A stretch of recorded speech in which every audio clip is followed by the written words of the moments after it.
T20 உலகக்கோப்பை வென்ற இந்திய அணி டெல்லி வந்தடைந்திருக்கிறது. தொடர்ந்து பிரதமர் மோடியை சந்தித்து வாழ்த்து பெற உள்ளனர். இது தொடர்பான கூடுதல் விவரங்களை வழங்குவதற்காக செய்தியாளர் மணிகண்டன் இணைப்பில் இருக்கிறார். வணக்கம் மணிகண்டன், விவரங்களை பதிவு பண்ணலாம். வணக்கம். 20 ஓவர் உலகக்கோப்பையை 2007ஆம் ஆண்டு அறிமுகப்படுத்திய அந்த ஆண்டு மகேந்திர சிங் தோனி தலைமையிலான இந்திய அணி இளம் வீரர்களுடன் சென்று வெற்றி பெற்றிருந்தது. அதற்கு பிறகாக 20 ஓவர் உலகக்கோப்பையாக இருந்தாலும் சரி, 2011ஆம் ஆண்டு நடைபெற்ற உலகக்கோப்பை போட்டியை வென்றது. 2013ஆம் ஆண்டு சாம்பியன்ஸ் டிராபியை வென்றெடுத்தது.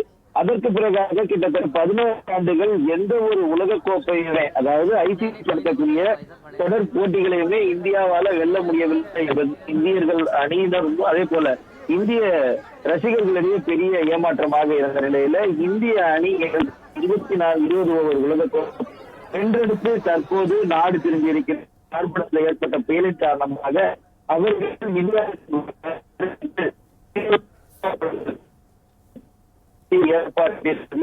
தனி விமானம் மூலமாக இன்று காலை 8:30 மணிக்கு இந்திய அணி வீரர்கள் தாயகம் திரும்பியிருந்தனர்.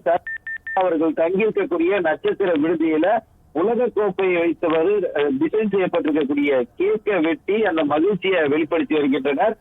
சரியாக 10:30 மணி அளவுல அவர்கள் பிரதமர் அலுவலகம் புறப்பட்டு செல்கின்றனர். பிரதமர் அலுவலகத்துல 11 மணிக்கு பிரதமரை வீரர்கள் நேரடியாக சந்திக்க இருக்கின்றனர். பிரதமரை சந்தித்ததற்கு பிறகு இந்திய அணி வீரர்கள், உலகக்கோப்பையை வென்ற வீரர்கள் மற்றும் பயிற்சியாளர்களுக்கு சிறப்பு விருந்து என்பது பிரதமர் அலுவலகம் சார்பில் தயார் செய்யப்பட்டிருக்கிறது. பிரதமருடன் மதிய விருந்துல இந்திய அணி வீரர்கள் கலந்து கொள்கின்றனர்.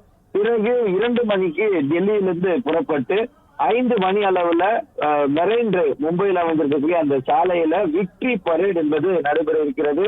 கிரிக்கெட் ரசிகர்கள் அனைவருக்கும் தெரிந்த ஒன்று, 2007ஆம் ஆண்டு இதே போல முதல் உலகக்கோப்பையை MS தோனி தலைமையிலான இந்திய அணி வென்ற போது ஒரு மிக பிரமாண்டமான வெற்றி பேரணி என்பது நடைபெற்றது. அந்த அலை காட்டிலும் அதிகமான உற்சாகத்தோடு ரசிகர்கள் காலையிலேயே மும்பை மெரைன் டிரைவ்ல தேங்க தொடங்கி இருக்கின்றனர்.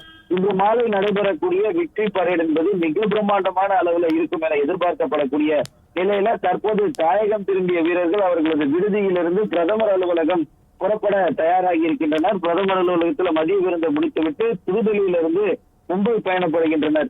இந்திய அணியின் கிரிக்கெட் வரலாற்றை பார்க்கும்போது 1983 தொடங்கி இந்நாள் வரையில ஒவ்வொரு காலகட்டத்திலும் ஒவ்வொரு முக்கிய வீரர்களை மையப்படுத்தியே இருந்திருக்கிறது.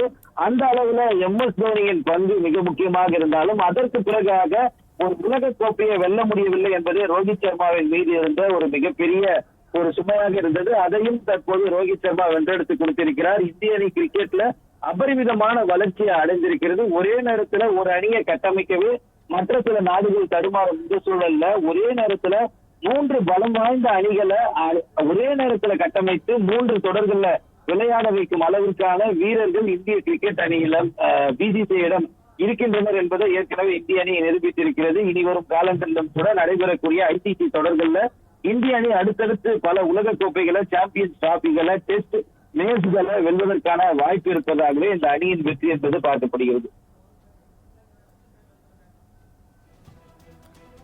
விரிவான விவரங்களுக்கு நன்றி மணிகண்டன்.